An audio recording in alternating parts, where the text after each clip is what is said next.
Good evening, everybody, and welcome to another edition of the Sports Exchange. What a nice show I have on here tonight. You talk about me being in the middle of two good football players. I have no problem with this crew here tonight. I call it my Pro Football Hall of Fame crew. I guess I could be biased toward Richmond Webb and Mel Farr Jr. Okay. But, anyways, we have a great show on tap here. We get to celebrate the career of Richmond Webb with the Miami Dolphins and some of his other ventures off the gridiron. And of course, tonight marks the first time ever that Mel Farr is my co-host. Well, Mel, can you handle it? We'll see. We're about to find out, right? Oh, I know you will. I never had any doubt whatsoever that you could do it. So it's going to be an awfully a lot of fun. So, well, look at that. Chat room's already loaded already. Look at this. Richmond, you're a draw, my friend. So before I get to the topics, we're going to say a good evening to Will Vogel. And if that ain't good enough, Ralph Williams, welcome to the party. So, okay. Of course, if you're the Boston Bruins, you don't want me to go out there and use that accent because it's not a very popular one these days. And I won't get into that any further, but I'm sure you can tip it out. So, anyways, as I mentioned, we're going to celebrate the career of Richmond Webb, talk about what he's doing off the field, as well as what he did for the Dolphins. And, of course, Mel's going to join in as well. So, without further delay, Richmond, once again, thank you very much for being on the Sports Exchange. Scott, how you doing, Mel? Hey, I appreciate y'all having me on. I'm doing good, and I always appreciate the opportunity, so I'm looking forward to it. We kind of talked a little bit before the show started, so two great guys, and I know y'all going to make me look good, so this is a piece of cake for me, so I'm going to just roll with you two guys. You know, Rich, I don't have to make you look good, man. I really don't. All I got to do is look at your numbers. Okay. This isn't baseball where you're in the steroid era, and I don't want to knock my favorite sport because I've done a lot with it. The numbers are what they are. So if I'm making you look good, it means I can kind of like read, okay? And then I have the ability to watch, that thing called show and tell. And that's what you did a lot of. I don't know. In grade school, I used to play show and tell. Of course, now we've taken it to an awful different level. But anyways, we're going to get to the comments as quickly as we can. There's another South Florida guy, Joshua Burstein. I know he followed you. Yeah, go Panthers. But right now, this is a Dolphins type of show. But obviously, Panther fever is what it is. Will Vogel, I'm going to put your question up. I'm sure we might have some comparable, but we'll also put yours on there as well. So thanks for being a part of it, Will. All right, with that said, I'm going to get to some of the questions. I'm going to turn over to Mel, and we'll incorporate the people in the chat. I should also point out that those individuals that participate in the chat room can also come on one of our shows as well. But before I get to Richmond, I just want to let everybody know that the audio version of the Sports Exchange can be heard on iHeartRadio, Apple, Spotify, Google, wherever you get your podcasts. You want to hear it? That's the way to do it. Please hit the red subscribe button on YouTube, South Florida Tribune. We're striving for 1,000 subscribers, so everyone helps. And also, please comment, like, and share the broadcast as well. We encourage all the feedback that we can. I have a feeling we're going to be really busy in the chat room tonight. Want to be a guest? No problem. You can contact me at Tribune South on Twitter, or you can also send your ideas to southfloridatribune@gmail.com. And if you want to advertise, call 954-304-4941.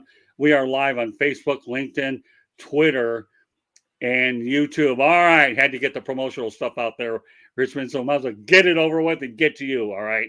First of all, let's talk about the Miami Dolphins, 1990 to 2000, and you finished your career with the Cincinnati Bengals. You were a 7-time Pro Bowler. Not that you need to be reminded, but other people are hearing it for the first time. NFL 1990s all-decade team, the Miami Dolphins honor roll.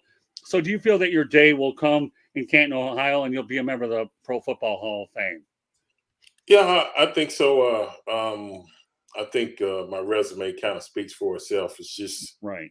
I think the thing, and a lot of people get caught up in it, is when you're only putting 5 or 6 guys in at a time, a lot of times you can get caught up in the numbers and this and that. And I just had, matter of fact, this year, Zach Thomas, one of my former teammates, he's going into the Hall. And, sometimes it takes a minute. So I just enjoy their process. The good thing is my name keeps coming up on the ballot. So the good thing is they hadn't forgot about me. But I think I have a legitimate shot. You just got to be, sometimes you just got to be patient and let it happen. But yeah, I think I got the numbers and stuff to get it done. It's just waiting to see when it'll happen. Well, amazingly enough, I've covered 4 Super Bowls in person, Richmond, and one of my favorite events was the Hall of Fame selection show. It took Floyd Little a long time to get in, but he ultimately got in there. So, like you said, I don't know whether there's a certain type of politics or not where every city will get their writers in and all of a sudden they do each other a favor. I don't know the inner workings of the voting, only from the bits and pieces, Richmond, that I've heard, but as they always, so I don't know for sure. So don't hold me to that one at all. But like you say, it's just like, you have to kind of bide your time. And listen, Floyd Little waited a long time. He really did. And you know what? It doesn't matter how long you wait as long as you're in there sooner or later anyway. So That's the key. Yeah, that's the key. and he was alive when it happened. Okay. And it was a great picture. If I had camera phones, I could tell you how many photos it would have had years ago, but that's for another day. All right. So tell me, what was it like to play for Don Shula, Jimmy Johnson, and Dave Wannstedt? Well, I'll start out with, Coach Shula. That was definitely, coming out of college, Texas A&M, and the draft process is stressful within itself. But I went to the Senior Bowl, had a good Senior Bowl workout, went to the Combine, worked out pretty good. So my draft stock continued to climb. And then, I think my prayer was to go somewhere warm. So when Don Shula called that day of the Sunday morning when I got drafted, I was happy. The Dolphins were always one of the more respected teams around the league, known for winning this and that. And I got an opportunity to play with guys like Dan Marino, Mark Duper, Mark Clayton. So it wasn't like I went in a situation where it was a rebuilding, turnaround where everything has to do. So everything was kind of set in order. I just had to, jump in line and do that. But Coach Shula was a very disciplined coach and paid attention to the little things, the mental errors, penalties, the little things that sometimes can make a difference in, winning or losing a game. Most NFL games are really, if you look at the average, probably 3 or 4 points, at least back then, Right. was a deciding factor. So, maybe an offsides here or a holding penalty or, personal interference. A lot of times that could either stop a drive or keep one or continue a drive. So it just always kind of helped me focus on paying attention to the little things. And I think that's transition in life after football, being on time, being a man of integrity, character, just the little things. And it helped me transition after football to be successful after the game. And then, like you said, from Don Shula to Jimmy Johnson, he was a tough coach, but very knowledgeable, knew the game, this and that. And I didn't have any issues with him. And then my last year I played with Dave Wannstedt was a coach, which he was a defense coordinator. So I knew him. So I had 3 really good coaches when I was at the Dolphins. And we typically went to the playoffs most of the time, went to the AFC Championship and lost to Buffalo, but that's when they had those real good teams. But I had a real good career and won a lot of games in Miami. Yeah, the first coach I ever worked for was Don Shula, and if you think he's tough on you when you're a young writer and you're learning, he's tough on you. But the one thing I did take from Coach Shula that he always taught me was he always took advantage of his players' strengths, not what they couldn't do, but what they could do. Did you get that feeling from him as well? Well, I think I just kind of fell in line. When I got there, I was drafted, and then we drafted Keith Sims, and so we were 2 rookie offensive linemen. Yeah. And he did something that was almost unheard of: start us on the blind side of the quarterback. And but it was the best thing. And he went to Iowa State, I went to Texas A&M, but you would have thought we grew up together. I mean, it was just a match made in heaven. And we learned and this and that, but our job was to help protect Marino. He was already a legend before we got there, so we just kind of helped prolong his career and enabled us to win a lot of football games. So yeah, you're right. I think he knew that how well Dan threw the football, and then he just gave him some insurance to where he could continue to do it for another 10 years or so. So yeah. Yeah, great way to segue to Will Vogel's question. Thanks, Richmond. So we'll just say, he said, first of all, thank you very much for answering my question, Mr. Webb. You were on the offensive side of the ball and got to play with Marino, Duper, and Clayton, and coached by Don Shula.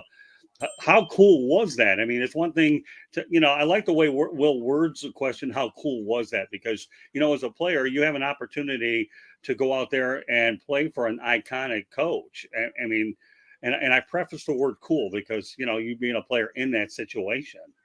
Yeah, no question. I think the thing is the biggest adjustment for me was getting drafted and being a high draft round pick. So I think with most any guys that's drafted first round, second round, you want to prove you're worthy of that pick. And so, I put added pressure on myself. But then, like you said, playing with Marino, Duper, Clay, these were guys that I saw on Monday Night Football. And next thing you go to a mini camp and you're thrown in the huddle with them, and you almost got to pinch yourself because you can't really believe that you're in there. And then, you see how these guys work, practice, work on their crafts. And then you start to understand what it takes if you want to get to that level in your game. You see how these guys work, and all of them have been playing 7 or 8 years at that time, but they worked harder than others. So like if they're not taking plays off and working hard like that, it showed that, hey, I got to match that same energy, intensity, this and that. And I was a guy that never wanted to be the weak link on the team that people got to cover up for this and that. So it just drove it. You're kind of competitive, not so much with your teammates, but you want to hold your end of the bargain up, and that's the way I just kind of approached it. Well, believe it or not, back in the early 80s, I did write a story of Mark Tupper and Mark Clayton.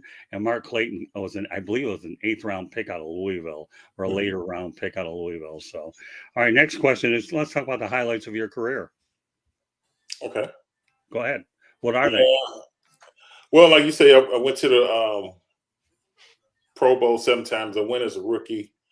I think I was first rookie offensive tackle to do that. And I can remember we had, I think, 3 or 4 guys made it to. Yeah, I think it was me, Farrell Edmonds, Jeff Cross, and maybe Clayton. And I can remember we were in a team meeting, and he announced all the guys, but he saved mine to last. So, it was truly an honor to get, honored, because that's voted on by the players that, you play against is that. So be a rookie and to receive that type of recognition was huge. And to see that, my teammates were happy for me, my coaching staff was happy for me, this and that. And, I was just overjoyed. But it was an individual award, but, couldn't have did it without my teammates. But I think more was the way each year we set out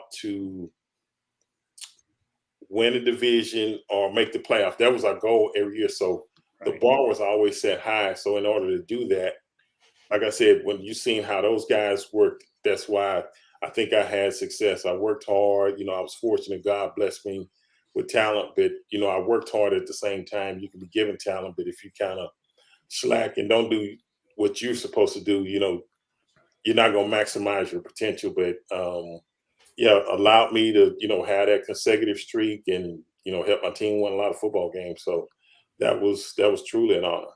Well, you talk about yet another transition. You are the best. So, all right, so that leads me to my next question, Richmond. Okay. Do you take a lot of pride in setting the records for the 118 consecutive starts and the 7 consecutive Pro Bowls, knowing full well the Miami Dolphins have a rich history anyways?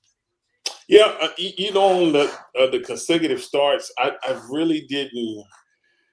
I think I was just trying to get ready to play every week. I wasn't focused on saying, I would play 70 games.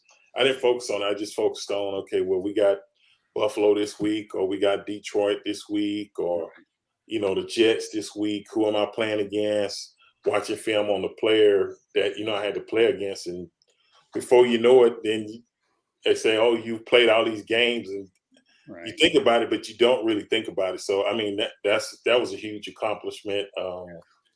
Like I say, longevity in this league, when you can consistently play like that, that helps your team. But, a lot of time an injury or two can, take you out. So that's why I say I feel very fortunate and blessed because, at any given time you see guys that have the potential, and their careers are cut short because of an injury or they're not the same player. So to be able to do it consistently for a long period of time, I feel very fortunate about that. Yeah, I'm going to go to another question with Will Vogel. This one's really good, but you got to remember nowadays the modern medicine is a whole lot different than it was with knee injuries, with all the different advances in technology, which perhaps at some point could have extended career. We'll go back to Will. Though. He said, "What do you have to say about young players who want to be online, whether it's high school or college, school, on prepping yourself better and working hard?" Yeah, I think the thing that's kind of different now versus when I was growing up is, everything is specialized now. And what I mean by that is you almost choose a sport and that's the only sport you play. Where when I came to high school, I played football and basketball.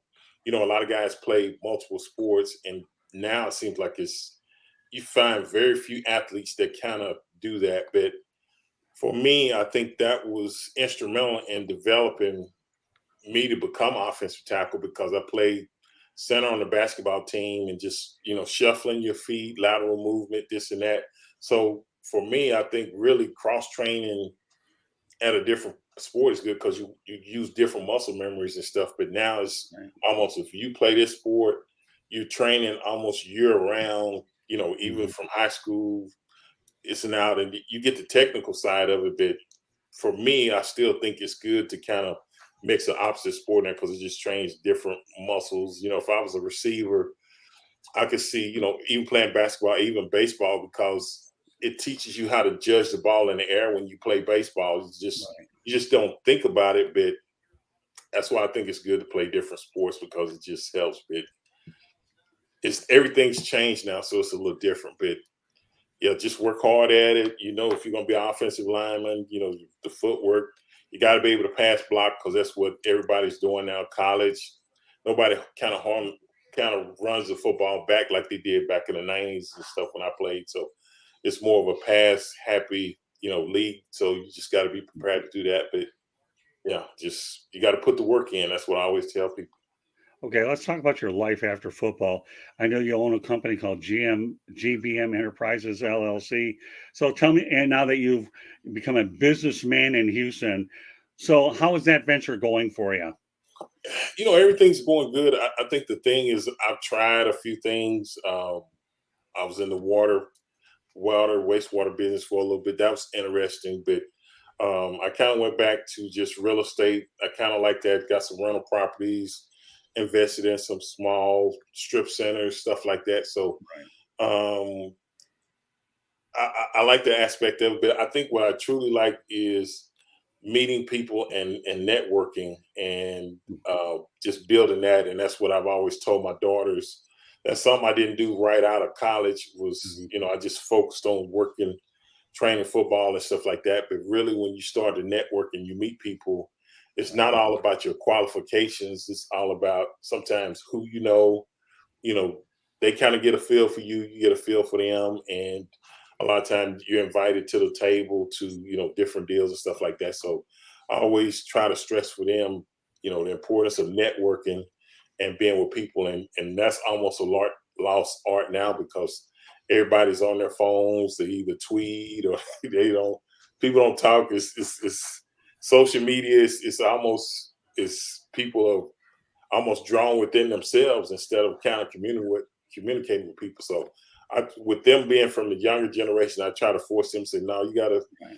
instill some of these old school values in you. Instill. I think it'll help you. But man, like I say, real estate's been good, and just I'm good. So everything's been going pretty good. Good. I'm glad. One of the things I really like to do when I bring on guests is not what you did on the between the lines, it's what you've done outside the lines. You ever heard of a guy by the name of Barry Foote, former catcher for the New York Yankees? I've heard of him. Yeah, well, you know what? He's been a good friend of mine since the early '80s when he was a manager for the Fort Lauderdale Yankees. And you know what? You talk about what Barry Foote did off the field. This guy has done an unbelievable job. He's been a good friend of mine, and you and him remind me are identical because he's been an outstanding entrepreneur. He really has. And now I'm talking to you, and it just blows me away. And I'm impressed with everything you're doing because you remind me of a good friend of mine, and it's just so impressive impressive to know that you went to Texas A&M, right? Is that correct? Don't hold that against me, but I did. No, Yeah. no, but you got a great education there, I and did. one thing about continuing education, it does prepare you for life after football, so that allows you to transition from your football career over to what you're doing afterwards. So no, I don't hold nothing against somebody. I don't care. Somebody had to come from somebody else. I came from University of South Florida. You gonna hold that against me? Maybe. I'm not gonna- Exactly. So, all right. So tell me, would you ever return though to football in some sort of capacity at all? I thought about it. It was probably maybe like early 2000s, about mid 2000s, around 2008, somewhere in there. And I live in Houston now, and so I wanted to live here, but maybe kind of get back into football. So I had contacted Brian Wiedemeyer. He used to be president of the Dolphins, but he was with the Cleveland Browns, and he was up there at the time. So they flew me up, and then Tom Hecker Jr., he worked in the scouting department with the Dolphins. He was up there and showed me around this and that. And I wanted to do college scouting, and they have college and pro scouting and this and that. And that's what I kind of thought, because I said, well, I can do that and still live at home. And then before I left out, Mike Holmgren was was he the president? Whatever. He was the man in Cleveland at the time, and brought me in and welcomed me with open arms. And he told me, he said, Richmond, he said, are you married? I said, yes, sir. He said, do you have a strong marriage? And I said, yes, sir. And he said, well, I'm gonna tell you something. He said, if you're gonna do scouting, he said, I would prefer, or I think it would be better to do pro scouting. He said the hours are long, but he said you get to go home at night. And he said, but if you do college scouting, you might leave out on Monday. You're driving around to these different universities. You come home on the weekends, you wash your clothes, and you're back out on the road the next week. So I thought about it. He said, you're the type of guy that if you really decide you want to get in football, he said, the way you carried yourself and stuff, he said, you're not gonna have a problem. And at the time, I just didn't want to live in like Cleveland because it's cold up there. And I lived in Cincinnati, but it gets even colder in Cleveland. I said, no, I don't want to. I want to do that. And my girls were young at the time. I didn't want. I knew I wouldn't be able to spend time with them because of the commitment I would have had with football. So I thought about it, and I said I'd wait, but that time kind of passed me by. But I had thought about it, but I thought I would be able to do college scouting, live in Houston, and do that. But I was like, no. But I got wisdom from somebody like Mike Holmgren, because he told me when he first started coaching, he would live in a hotel during the week and go home on the weekend. So it's like people see him as a head coach of this Seattle and Green Bay and this and that, but they don't know what it took for you to get to that head coaching position, what you had to sacrifice to do it. And I was like, so I always take my hat off to people, because a lot of times people look at where you are versus the whole complete journey. You know what I'm saying? And they'll judge you on the end versus what you had to go through to get to that point. So a lot of respect for him, and I appreciate him sharing that information with me. Judging by your description, I'm almost getting a feeling if that's equivalent to being a truck driver. Well, a truck driver. You ever heard that analogy before? I haven't, but put it like this: truck. Well, it depends on what type of truck driver. Right. Okay. Some guys that drive and come home every day, and then you got some guys they gone for a week. They come out, come home for a day or two, and then they might be gone out for a week or two. It's just that would be hard for me. I know that you got to be honest with yourself. I could do truck driving, but over the road like that, gone, for weeks at a time, and then come home, that ain't for me. But a local deal and something like that, I might do that. Well, you set me up for that, Richmond. You did with that. What can I tell you? So I've got two more NFL questions before I turn over to Mel. But since you're wearing that Texas A&M shirt, how do you like the idea that Texas A&M and Texas are going to be playing in the Southeastern Conference?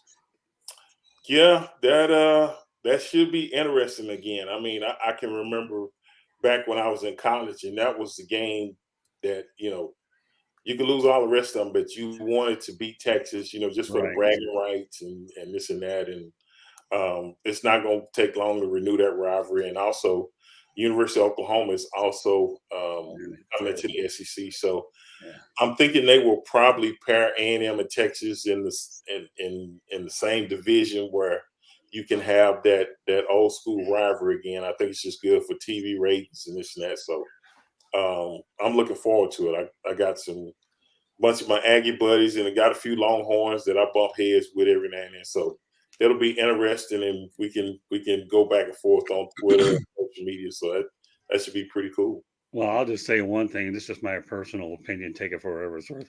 I think Oklahoma and Texas are in for a rude awakening going into that conference. That's all I can tell you. You're talking about a heavyweight conference. The Southeastern Conference is what it is.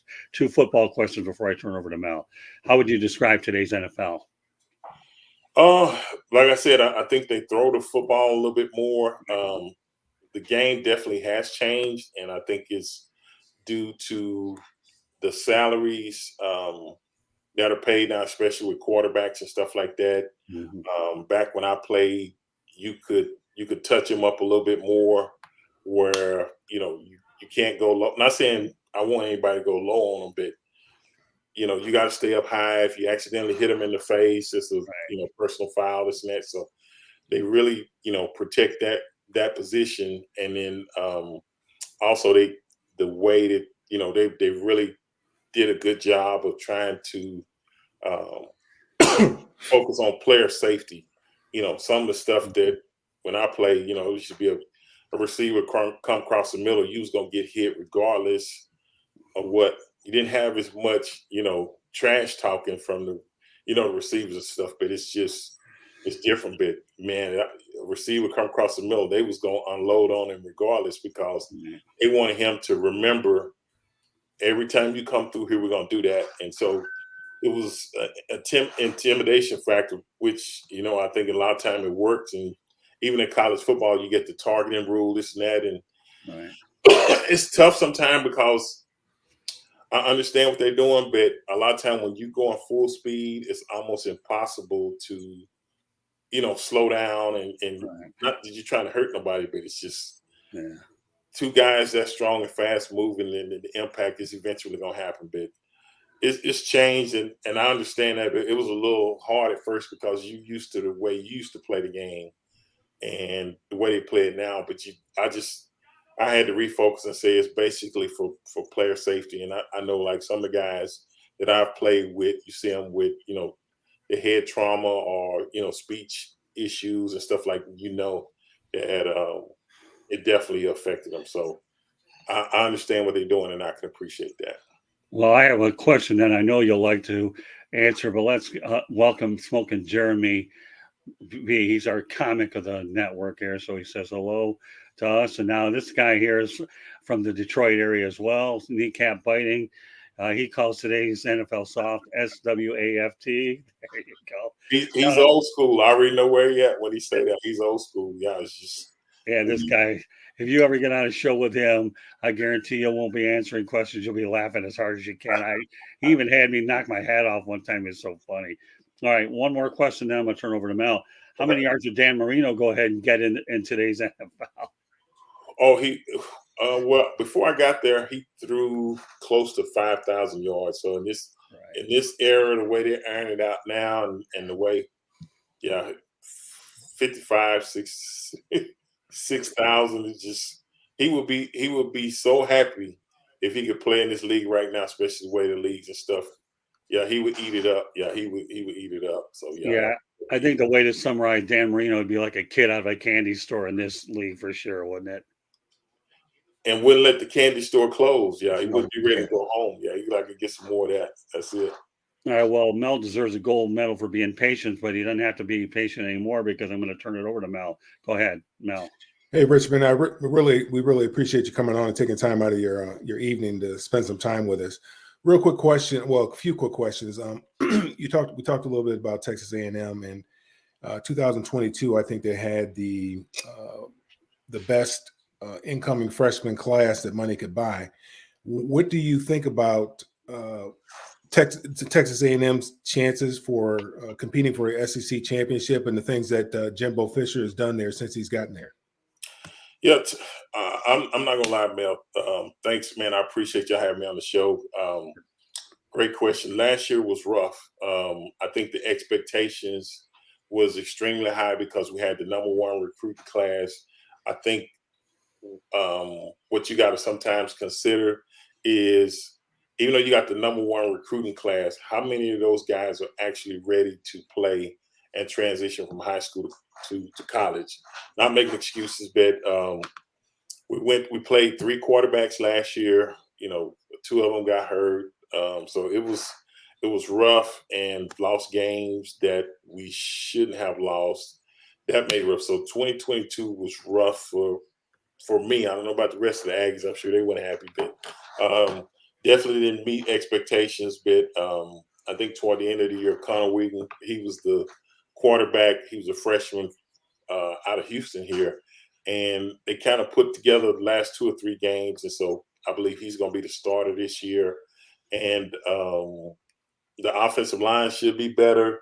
We lost, Devon A-Chain. He's going to the Miami Dolphins. He was 30th-round pick. And, he was kind of the workhorse. And I think we should be better. I don't know if we're going to compete, to be honest with you, for that championship. We still got to compete with LSU. I think they got a lot of returning starters. If Alabama gets a quarterback, they're always in the conversation, this and that. So it's a tough division, but we got some work to do. But I definitely expect it to be much better than it was last year. Last year was pretty rough, and we definitely didn't meet expectations, if you ask me. All right, let me go to the chat room real quick just so you get this out, and then Mel will keep going. Smoking Jeremy's back at it again. So 17 games and new rules. Marino could throw for 7,500 a season. I think that's realistic the way he used to throw the football. Anyway. I forgot. Right, we only played 16. You're right. They're playing an extra game. So yeah, you're right. You probably add another 500 yards to a game to that. So yeah, don't worry. That's probably don't worry.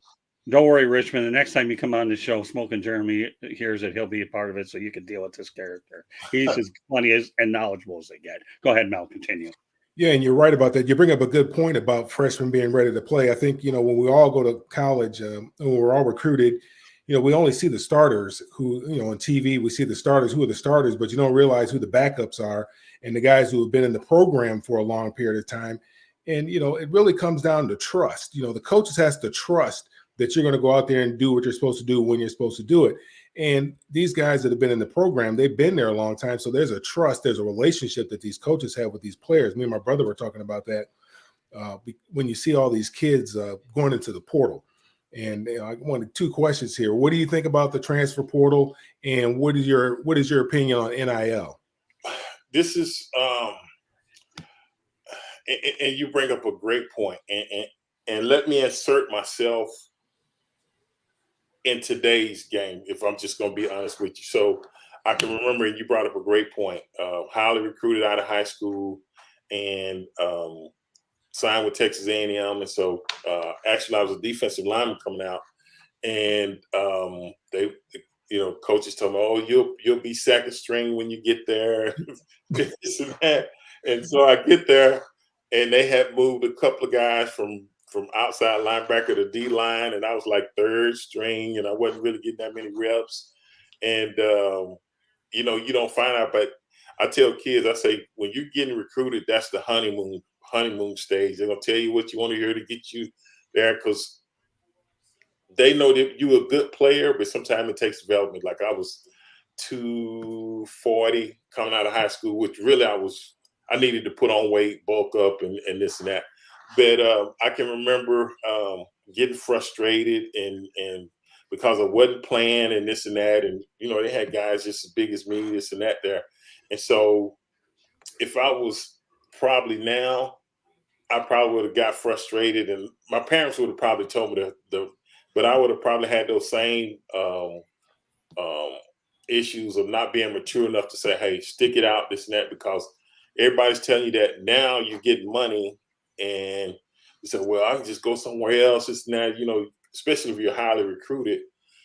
So I think it could slow down the maturity process for players. And then the other thing I look at is it can also force guys to settle. If you don't stay focused, you can get happy or comfortable where you are and never really meet the expectation that you can meet. So I like that they are getting the money. I just wish if they get a certain amount of money, if it was a way they could kind of put it back and maybe invest part of it for them, so they'll have something after that. Because a lot of kids come to get the money, and they might come from a family that doesn't have knowledge of investing the money, this and that, and you can blow through it. And that's the last thing.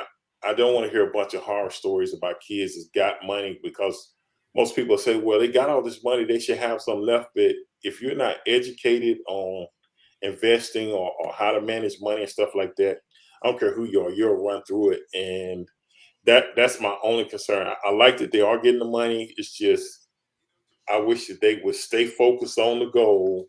If this truly what you love to do, stay focused, keep working hard, busting your butt, so you can make it to the NFL. But Okay. this takes pressure off of you now. But educate them if you could. And I guess it's hard because you can't tell nobody once you give them the money. But if it was a way you could say, well, after X amount of dollars, we'll put this up in a annuity or some type of investment or something, conservative investment where it's earning money for you. That even if things don't work out or you get hurt, this and that, you got a little nest egg to go on, finish college, get your degree, and maybe transition into some kind of profession or something. So that's my concern with it. But I understand, because I know if they'd have gave me that money, I wouldn't have been mature. You know what I'm saying? It's just And I don't think the kids are any different now than we were back then. yeah, I don't yeah, think they're going to be. That's something that concerns me. There needs to be some type of financial literacy education that goes yeah. along with giving them that money. And like you said, I don't know one freshman that wasn't happy with their playing time, an incoming freshman. And I was the same way. I said, man, I'm going to transfer, man. Because there was a guy they put in the game before me. I'm practicing all week. This guy comes off injury, and in the last game we're playing against USC, they put him in the game before me. I've been running second team all year long as a true freshman. All of a sudden, this guy comes back from injury. They put him in there. Man, I'm ready to go. But my dad, obviously he went to UCLA, but I had strong parents too, and he's like, "No, son, that's not how we do things. That's not what we do. You just stick it out, man. Just go to work. Put your head down and go to work." And UCLA SC is like the Texas A&M rivalry, Auburn. That's that rivalry. Like you say, you've been putting work in all week. You're like, man, it's my time to shine. I'm ready to go. And then this guy hadn't practiced much and Right.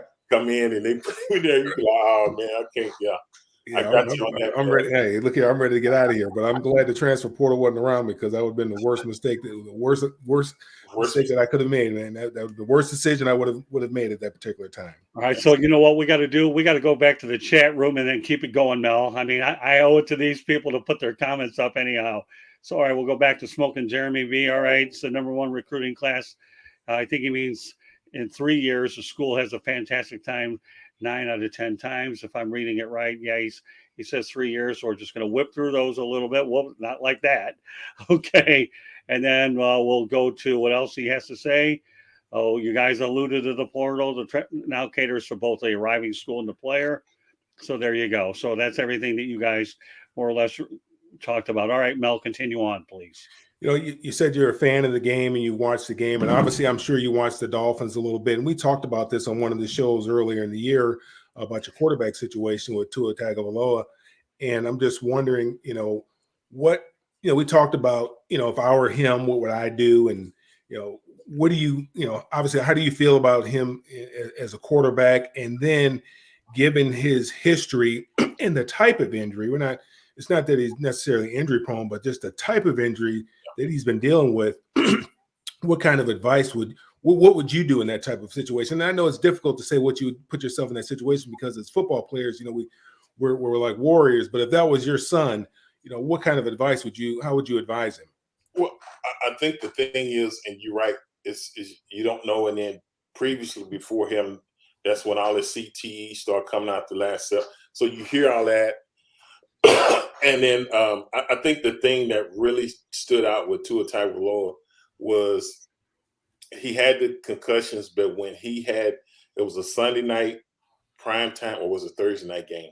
Prime time game against the Bengals, and when he got the concussion and his hands kind of like froze up, Yeah. when that was on national TV, and Right. then that happened, and then DeMar Hamlin, Right. at the same game, it was crazy. But when people saw that, I think that left in their mind that he needs to retire, this and that. So as a parent, you definitely gonna be concerned.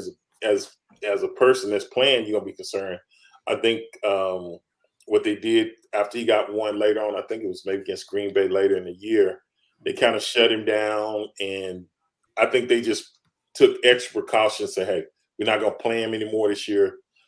And I think he got evaluated by team doctors. But I think if I'm him, I would go get evaluated by the best head specialist, as far as dealing with this, and then just take some time to really think about it. But and he's even mentioned that he actually thought about retiring, but he made the decision to come back. The thing I would just focus on him is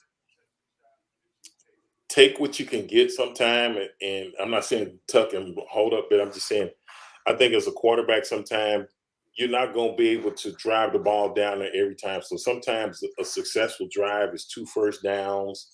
You got to play field position, this and that. So I think learning those things to say, okay, if the play is not there, this and that, and blah, blah, blah, get down and, protect yourself, this and that, and live to know, hey, we have to punt this time. That's not all bad, but you're not going to be able to score every time, this and that. But really, you got to really focus in, because like you said, you don't want to have you don't want this to be a lingering problem and then say, okay, now I got to retire. And then years down the road, you look back and say, I probably should have did it, this and that. So he's made the decision. I respect his decision, but just be smarter with the football. I guess that's the thing, and not take unnecessary chances or blows if you can avoid them, because this is your body and there is life after football. So Yeah, according to Jeremy B, he seems to think you should have taken that signing bonus and sat on the beach in the Bahamas. So it's the worst thing in the world to do if you're really getting busted up like that. And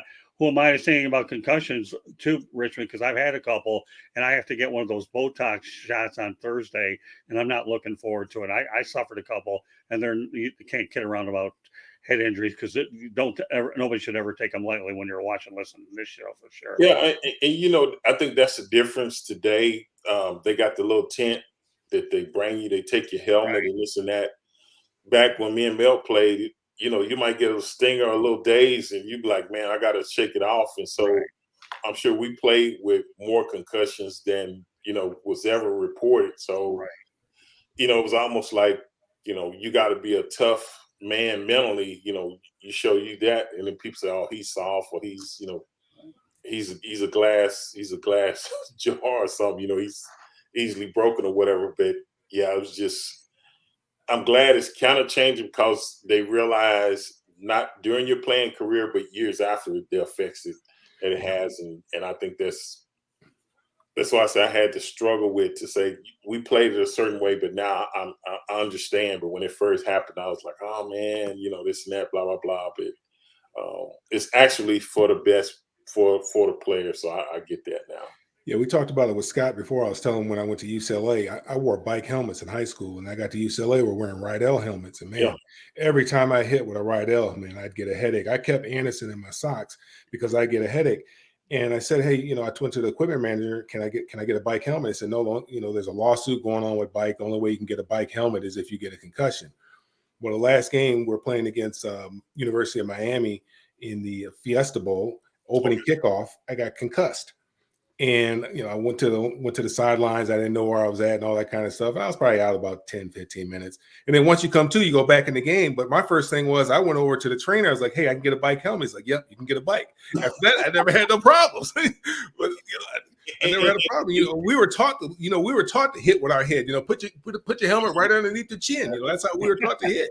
And that's the thing that's kind of puzzling. Like you said, if Bike made a much better product than Rydell, why wouldn't you want your players to wear that? You know what I'm saying? But You know, if they had a people got contract, paralyzed. There was neck injuries. People were getting neck injuries with the bike helmet, so there was a lawsuit. But I had so much more confidence with a bike helmet than I did with a Rydell. Where, and I would put my head. I'd put my head in there, with no question about it, because I knew I'd be okay. But with a Rydell, oh my goodness, man, I could not hit with a Rydell at all. So we just had the draft. The Dolphins didn't have many draft picks in this last coming draft. Obviously, one because of the tampering.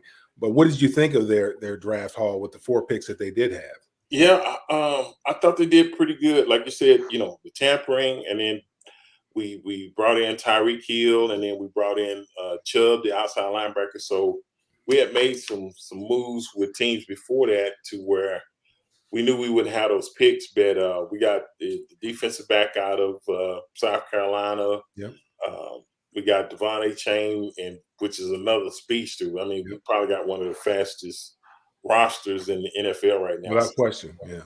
I like what they did, especially with not having a first round pick, this and that. So I was happy with what they did. At first, I was hoping they would get like a offensive lineman or something, offensive tackle to kind of show up that offensive line. But they got one in the later round drafts. But I like what they did. I think they did pretty good for what they had to work with. Now, you mentioned you played with Cincinnati. I lived in Cincinnati for a little while, from 91 to 94 or something like that. And it wasn't very good years. And my daughter's godfather is like the player liaison up there. You probably know him, Eric Ball. He went to UCLA. Yeah, of course. Yeah, that's my daughter, and he's from Michigan too. He's from Michigan. Yeah, he's from Michigan too.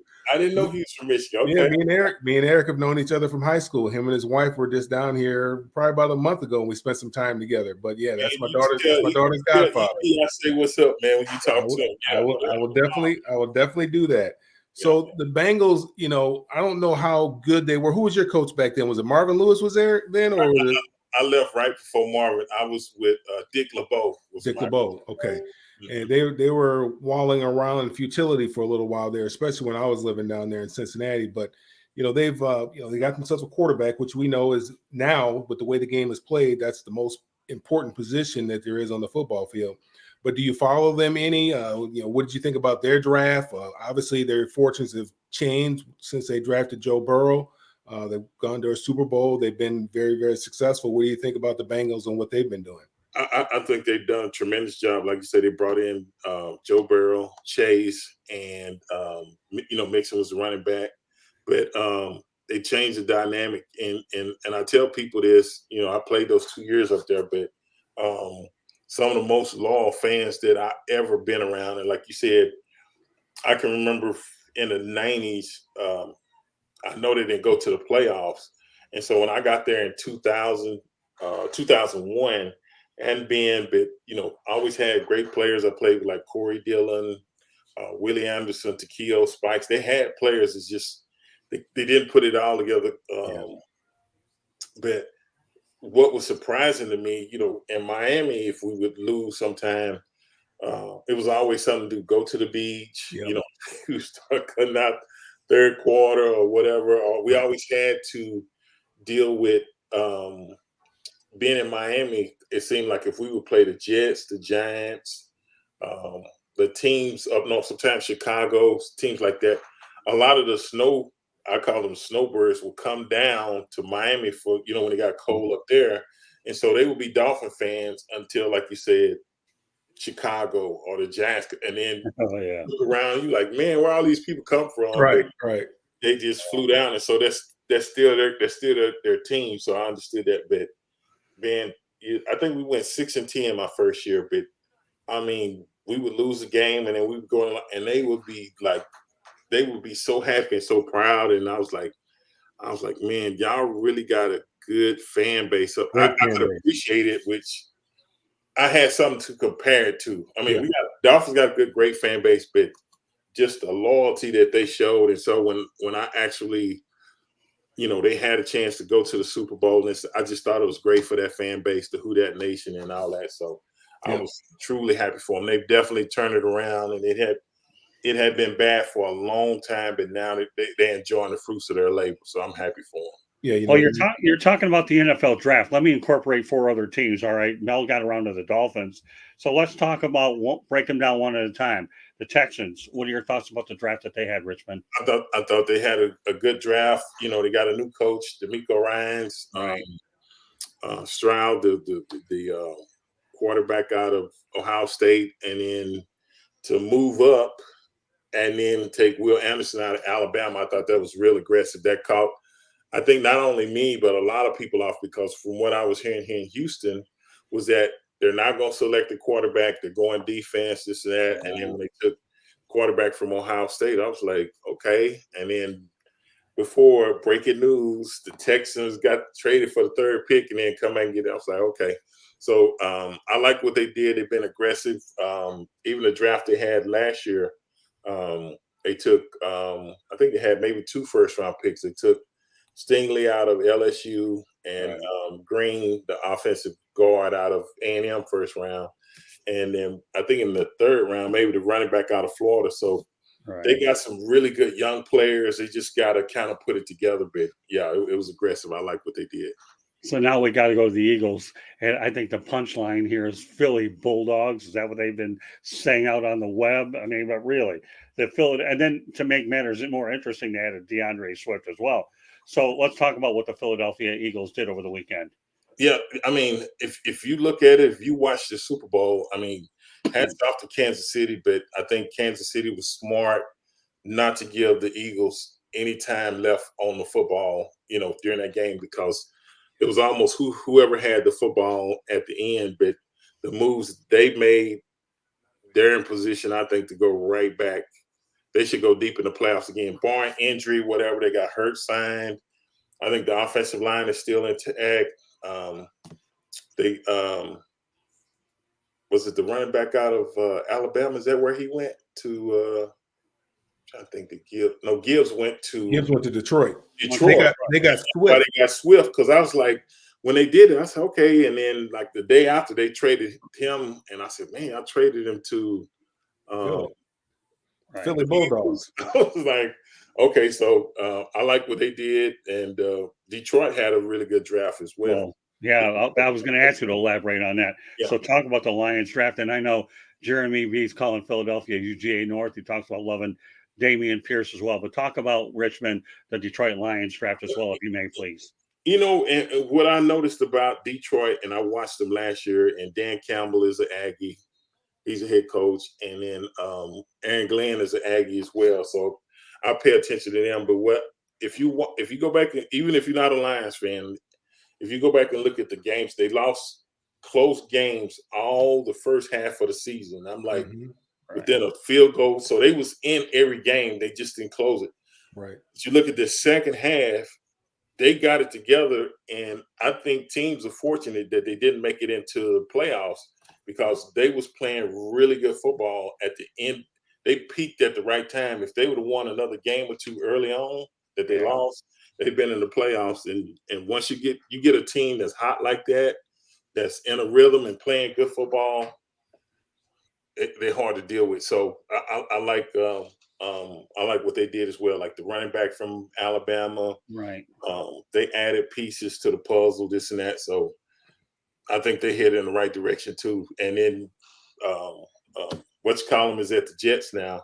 Yeah. Right. He said Aaron Rodgers at the Jets. Yeah. Dan Campbell seems to be eating that up alive too. So we're gonna take this north over. We finna bring this to the Motor City. Yeah, we finna take it over. So yeah. Oh, that's funny. How do you like the way Dan Campbell's rubbing in to the fact that it was Rodgers' last game losing the Lions at Lambeau Field? And even though the Lions didn't make the playoffs, he was definitely going out there and certainly letting everybody know, hey, we were going to win no matter what, we were going to go ahead and get hosed anyhow, but let's just take Rodgers down with us. And their only national television game of the year, and, NBC hit a home run when they put the Lions and the Packers on to begin with, only for Rodgers to end up losing. You talk about anticlimactic with a drama king like Rodgers. I mean, holy moly. I mean, it was still an unbelievable night, albeit 2 of the 3 of us here had Detroit vibes as well. Yeah, I watched that game, and then a lot of times what you look at is, Detroit is a cold city, but they play in a dome. So for them to go to Green Bay, play outside in the elements, and they was hitting them in the mouth. I mean, it was the defense of Detroit was so aggressive. I mean, they shut down that whole Packers offense, this and that. And they was having fun, but they was playing a physical style of play. And I was like, that's that. And I kept looking. I said, man, if they wouldn't have lost another game or two, they would be in the playoffs. And I say the Thanksgiving game. I mean, they should have won the Thanksgiving game. They ended up losing that game. Yeah. So there's a few games there that they should have won. Even the Dolphin game, we had to come back and beat them. I remember that. It was early in the season, but I remember that. I was like, man, they just ain't put it all together. It's just like you said, a play or two here, this and that. It changed the whole dynamic of that. And now, you can see they're a young team, man. They got to learn how to finish. That's it. You got to learn how to finish. Well, a lot of these so-called draft experts, and you know what, Richmond, I use the words loosely, so-called, because I know you probably heard them all day long, criticize the Lions for their first day, but I thought they had a pretty decent first day. Maybe some of these guys weren't ranked higher on boards, but you know what? The way the Brad Holmes and Dan Campbell regime is going, they're trying to change the culture with high character players, and there might be a lot of people biting their tongue after this draft. You can give them a C+ on all you want on the surface, but nobody really cares except the ones that are making the decisions, right, Richmond? Yeah, and you can grade it however you want to on paper. Right. But when it gets live and it's who gonna produce and that's what you judge it on. Everybody looks good on paper, you got this guy, that. But until it actually manifests, it's just on paper. So, and you'll see a lot of those guys switch up that'll criticize you, and then when you're on a hot roll, then they'll bandwagon jump over to you and this and that. So that ain't nothing changed. That doesn't surprise me at all. Yeah. Well, we'll go to the comment at Smoking Jeremy from 32nd historically bad defense for 7, and top 15 the last 10 summarizes the back end of the Lions story season. So let's talk about the pickup of Hendon Hooker, and then we'll talk about the Pittsburgh Steelers. I know that's another team that you thought did pretty well. Yeah, Hooker was the quarterback out of Tennessee, and they were ranked, I know, easily in the top 5, and then I think he hurt his knee or something, and then they lost him for the year, but Tennessee was playing good football. I remember they beat Alabama. I think they played in Tennessee, and everybody rushed the field and this and that, and so they were one of the better college football teams until they lost their quarterback. But I watched him the last couple of years. I think he transferred from maybe Virginia Tech or somewhere like that. Virginia Tech, yeah. And but he was, man, he's a good player. So I think he's definitely. I know he still got golf there, but he's gonna help him out. So I always liked him as a college quarterback. I like to see when you can play in pressure situations and develop and not panic and this and that. And he seems like he stays calm, cool, and collected this and that. I think you need that because everybody in the offense is gonna feed off the quarterback. So if you look like you're nervous or we can't do it, we ain't gonna do it because everybody's looking at you and they can get that energy. So I think they got a good quarterback in him. He just hurt his knee, but I think they took him in the 3rd round. I want to say. Round pick, yeah. That's a good pickup for them. Yeah, I think he'll be the sleeper of the draft. So tell me, you talked about the Pittsburgh Steelers. How would you rate their draft? That was another team I was playing. They they went Georgia as well. They took the offensive tackle out of Georgia in the 1st round. I forgot who he took in 2nd, but they picked up the tight end from Georgia as well. And I think it came out he had some injuries or whatever, and that caused him to slip in the draft a little bit. He ended up going in the 3rd round, but really he was projected to be like a 1st, 2nd rounder. So when you get a guy of that caliber that late, and then all you got to do is get him healthy, it just makes you a better football team. So I like what they did as well in the draft. We got Joey Porter in the 2nd round. That's what you're talking about. Yeah. He was supposed to be a 1st round out of Penn State. I forgot. I couldn't remember who it was.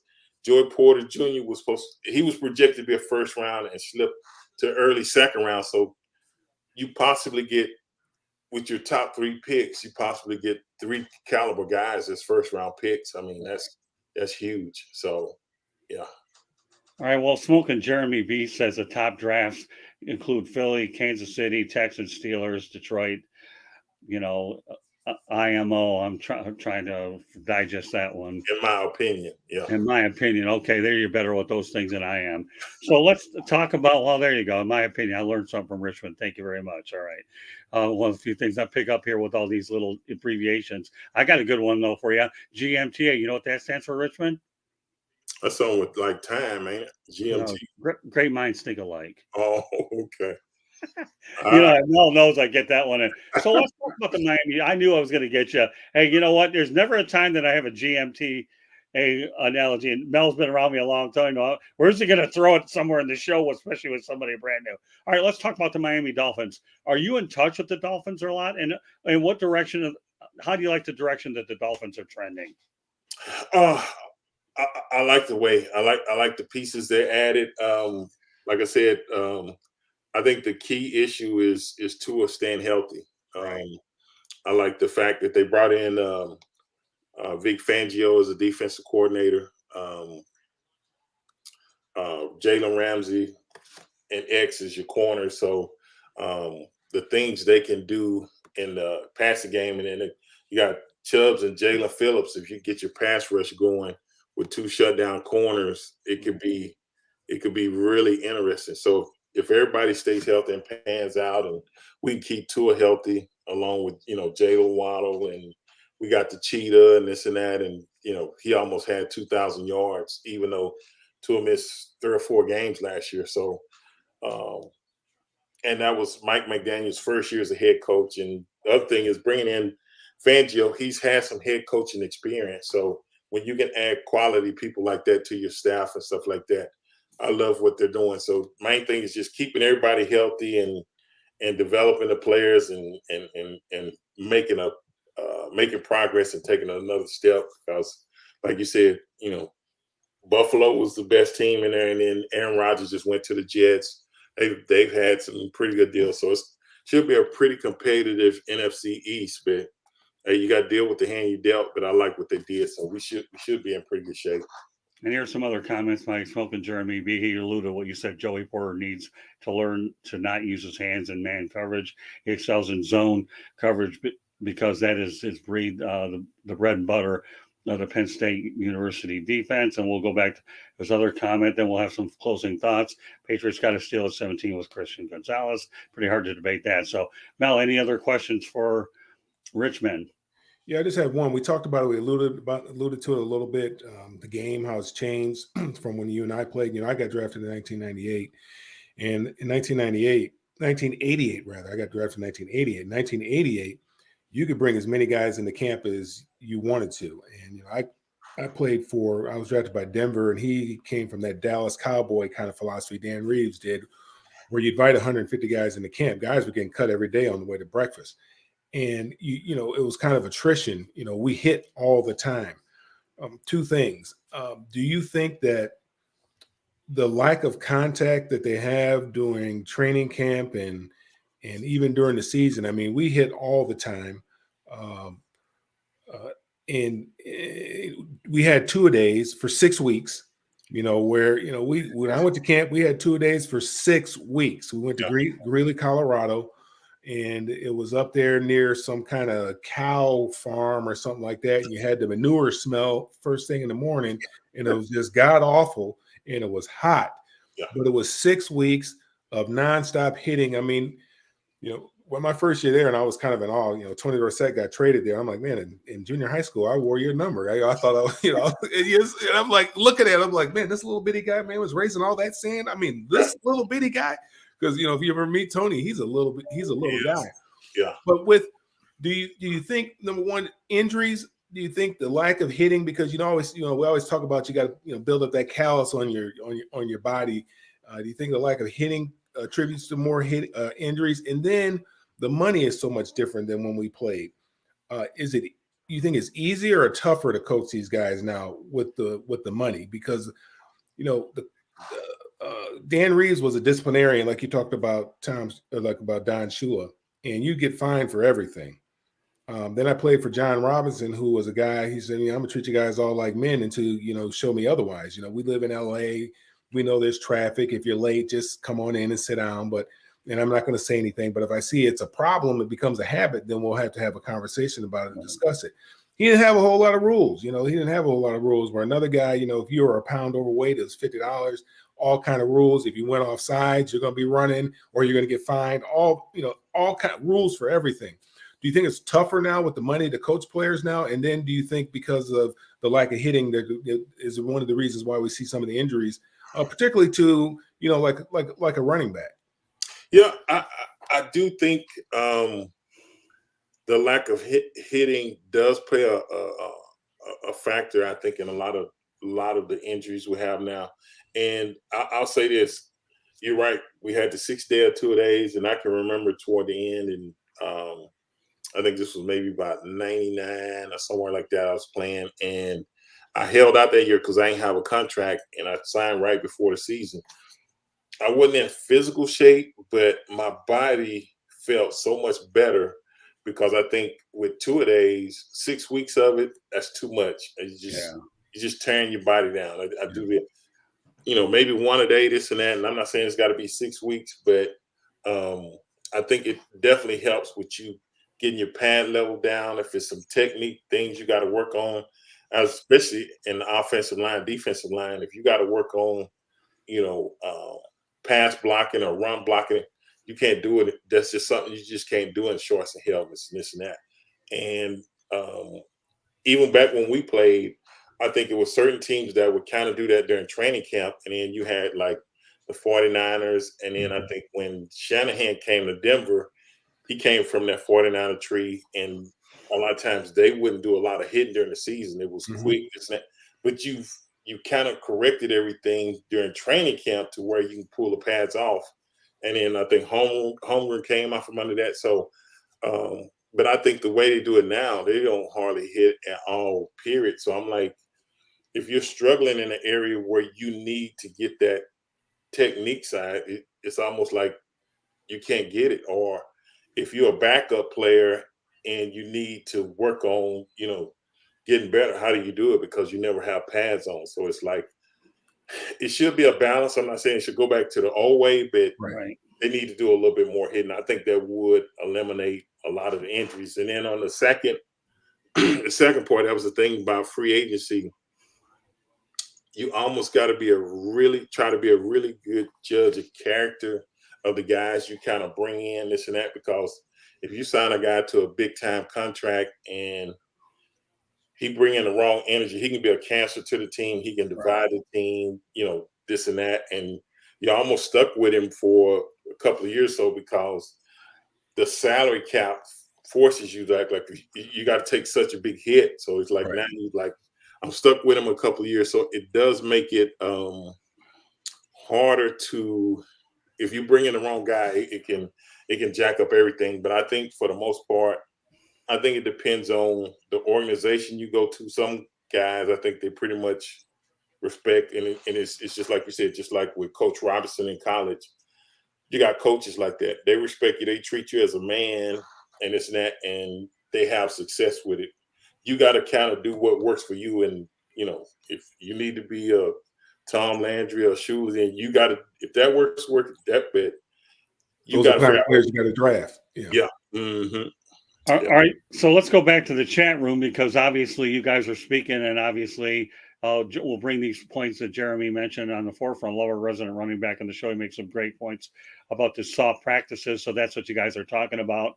And then he continues on by saying they need to go full contact practicing every other day.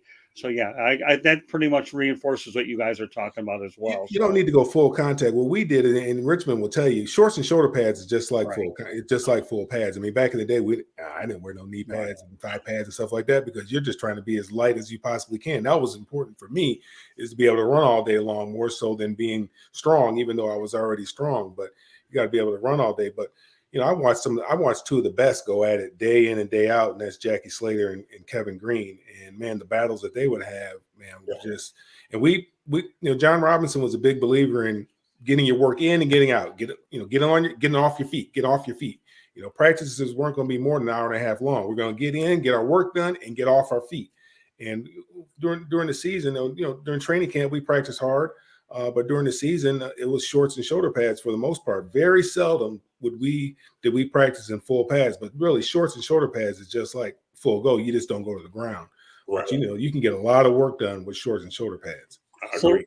so Richmond, no show would be complete if I didn't mention this. Dan Campbell thought about the combine where he says it's like they're practicing in pajamas. You remember that comment that he made, that he doesn't think much of the combine at all? Remember that comment that he doesn't really care about the combine at all? What? Real. I mean, well, of course, not that Dan Campbell's ever had a loss for words, anyways. But Well, I know the combine you really don't practice. You kind of go through the drills and stuff there. So I wonder, was he meaning like the Senior Bowl or some of the bowl games? But it's just, yeah, it's different now. It's Made for TV. yeah. yeah, I'm sure it is. I'll tell you what. When I go, yeah, all right. So Jeremy's out there. He's called the combine the Pajama Olympics. There you go. There's a clarity. You know what, Jeremy? I'm still not going to lose his head over your comments. I promise you that. You may get away with it when we're on this show, but I got to keep it straight because we've turned the Sports Exchange into Inside the Pigskin, and we're still having a blast with it. You know what's so fun about Richmond and Mel? I knew when I paired you guys up together, this is going to be a dynamite show. And to say that we've left no stones unturned, I'd like to think we're at least accomplishing that. We're, as evidenced by the chat room. You see how busy this thing is with both of you guys? I don't think I've kept this quiet in a long time, but Mel's doing a heck of a job trying to steal my job. But, and you know what, Richmond? No, I've always been an admirer of yours anyways. In your playing days, it's just so neat to have you on here to talk about your football expertise. You know, the one thing that gets used a lot on TV by a lot of these networks is future Hall of Famers. Okay, in my opinion, you should have been a current Hall of Famer, but future Hall of Famer certainly defines what you are in terms of what Canton will be. But you're a Hall of Famer in my eyes, and I'm sure Mel could probably attest to that as well. So you know, we are just so glad that you've been able to join us tonight here on the Sports Exchange. So, any closing thoughts, Mel? Yeah. First of all, I want to thank you for spending some time with us. I really appreciate it. Appreciate that. You're an outstanding gentleman. I did get an opportunity to follow your career some, and in looking, 4-time All-Pro, 2-time first team All-Pro, 2-time second team All-Pro, and obviously with the 7 Pro Bowls. My first question in my mind, and we had this conversation a few weeks ago, talking about one of your contemporaries, Lomas Brown, who has very similar numbers to you. It's like, man, why is this guy not in the Hall of Fame? And I will do, everything that I can as far as making sure that your name appears on that ballot each and every year, because I figured out what you have to do. I mean, anybody can nominate someone for the Hall of Fame is what I found out. It does not have to be a local reporter. So anyone can nominate someone for the Hall of Fame. But obviously you've gotten on the ballot a few times, so I think you're getting a lot closer than Lomas has gotten. But you look at Lomas Brown's numbers, and played 16 years, and I forgot how many Pro Bowls and All Pros he's had. But he's also deserving of it, just as you are. And you're a Hall of Fame player and also a Hall of Fame person. And appreciate you taking your time out of this evening to spend some time and chatting with Scott and I. So back to you, Scott. All right, Mel, thank you very much. I'll tell you what a show we've really had. We appreciate all the participation in the chat room. And, I'll tell you what, as Jeremy would say, if he were on the air, okay, but we'll put this out there. There were 3 watching on YouTube when I got here. Get those likes up. There's probably a lot more now because this show's getting better as the questions keep coming. And when you have the material I have, it's unbelievable. So with that said, Richmond, is there anything that you want to say that we probably haven't discussed right now that we probably left out of this conversation? No, I think it was some really good questions. I think we covered some real good topics. Mel definitely took me back. I know Lomas real well. That's one of my real good friends, and I agree with him. Definitely should be in the Hall of Fame. I know that brother. He's a South Florida kid. Yep. I think he played at Florida as well. So I know Lomas real well, and then he brought up Eric Ball, and that brought a smile on my face. I said, man, hold up, man. We know some of the same people. So yeah, we're about the same age. So it's always good when you can kind of reflect and relate. And we both played in that same era. So we know a lot of the same players and all that. But, man, it was definitely a pleasure, and I appreciate y'all having me on the show. And I had a great time. So no, I close the comments is this was fun for me, and I got to reflect and answer some good questions. And I hope the people that were listening in that they enjoyed the show as well, because I definitely did. Well, we're looking forward to having you back. We got a Dolphin ready to close out. Richmond Webb, we need you to play tackle. So he's trying to get you out of retirement. Oh my goodness! Hey, you know, sometimes the longer you have these shows, you never know what's going to be thrown your way. All right. So with that said, Mel, let everybody know how they can get a hold of you, because I think Richmond's going to like what you have to say. Reach me on all the social media at melfar.org. That's at Mel Farr Jr. That's Facebook, Twitter, LinkedIn, and Instagram. And then find out what we have going on here in Atlanta and also up in Michigan for the youth at melfar.org. All right. Well, Richmond, is there any way you want people to get a hold of you as well, my friend? Yeah. Facebook and Twitter is Richmond Webb, and Instagram is at the real Richmond Webb. Somebody actually had Richmond Webb. I couldn't believe it. I got one of those odd names, but they're LinkedIn. I'm Richmond Webb, and I'm not on TikTok or anything. So that's the easiest way to get put my name there. Normally, you can find me. So that's it. Yeah, I haven't quite figured out the TikTok thing, and I'm not going to try to find this. Smoking Jeremy's closing things. Nice hearing the game from Smash Mouth football players. Cheers there. Let me go ahead and let everybody know about us, okay, one more time, so you understand here. If you want to follow me on Twitter, you can do so at Tribune South. So we obviously are encouraged to be able to get feedback that way. So that's important. I also want to point out kudos to Candy Ebling, who does a great job with our website, www.southfloridatribune.com. Certainly had a great participation in the chat room. I'm sure some of those people will hopefully leave their information. They'll become guests as well. And I'll go over some other information as well. So this is just one of those kind of things where, you know what, Richmond, you know, you're the type of person that could connect to all football fans. And I think that the biggest thing, as I mentioned to you early in the show, is not only what you did on the field, but what you've done off of it as a business person. I should point out that the audio version of the Sports Exchange can be heard on iHeartRadio, Apple, Spotify, Google, or wherever you get your podcast. So want to hear it? That's the way to do it. And there are many others. Please hit the red subscribe button on YouTube, South Florida Tribune. We're striving for 1,000 subscribers. So please go ahead and subscribe. Please also comment, like, and share the broadcast. Want to be a guest? No problem. Send topic ideas to southfloridatribune@gmail.com.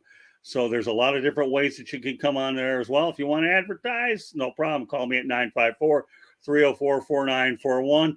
We are live here on Facebook, LinkedIn, Twitter, and YouTube. That's how you get a hold of us. So on behalf of Richmond Webb, thank you so much for being on. We hope to have you on again at some point. And Mel, well, obviously, I know he's definitely going to be my co-host on a lot of these shows. Not that I ever had any doubt in the first place. Okay. But I knew in my mind that Mel is just one of those kinds of things that, you know, you've done, and you're welcome to that. So on behalf of Richmond Webb, Mel Farr Jr., my name is Scott Morganroth, the Motor City Madmouth. Thank you for joining us on this edition of the Sports Exchange. Following the Sports Exchange, we have 108 Stitches baseball talk. So stay tuned. We'll have that on in just a few moments. Thank you, and good night, everybody, and we'll see you on baseball.